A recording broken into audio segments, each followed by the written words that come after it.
Okay, we've got a question about the day of Arafat here. The sister says basically, when I go back to India, the day of Arafat, or the 9th day of Dhul Hijjah in Saudi, will be the 7th or 8th day of Dhul Hijjah in India. So what do I do regarding my fast? What advice can you give us on fasting the days that we need to fast, basically? This is really a very, very important question, which we used to face in North America a lot. Now that goes back to the same point of differences between the scholars concerning the beginning of Ramadan. There are two main schools of thoughts in that regard. One school which they consider the unity of the crescent, by the meaning they say that if the crescent or the moon has been sighted, the moon citation has been sighted anywhere in the world, they believe that there is only one moon, which is true. That's a fact. So if it's been sighted in Cairo, that means it's already been born.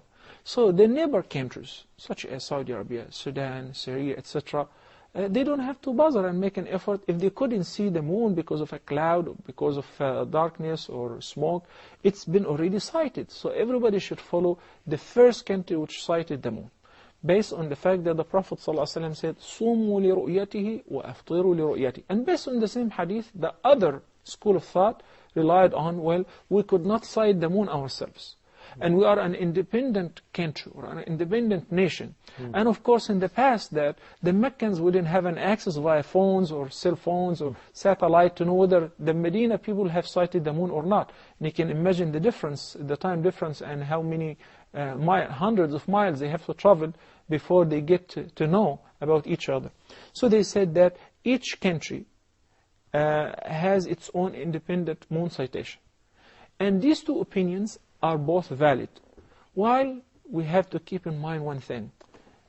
The most important fact that we should really rely on the moon citation, not on the calculation. For instance, this year, North Americans, Muslims in North America, followed the calculations of NASA, etc., which they began fasting the same day in which countries have or were able to sight the crescent. That's good. If the calculations coincide and matches the moon citation, that's perfectly fine. But what if it does not match and does not coincide the moon citation? We give precedence to the moon citation because this is an act of worship. Actually, sighting the moon in the beginning of the Islamic month, especially Ramadan, of course the month of Dhul Hijjah as well, is an act of worship. Sighting the moon is an act of worship. So we give precedence to sighting the moon. Same thing applies to the issue of the day of Arafah. That one of my family members and one of your family members have gone to perform Hajj from India, from Pakistan, from North America, from the Arab countries.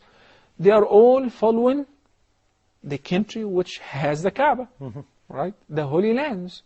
So if they say, tomorrow is the 9th day of the month of Dhul Hijjah, then there, tomorrow is the 9th day of Dhul Hijjah.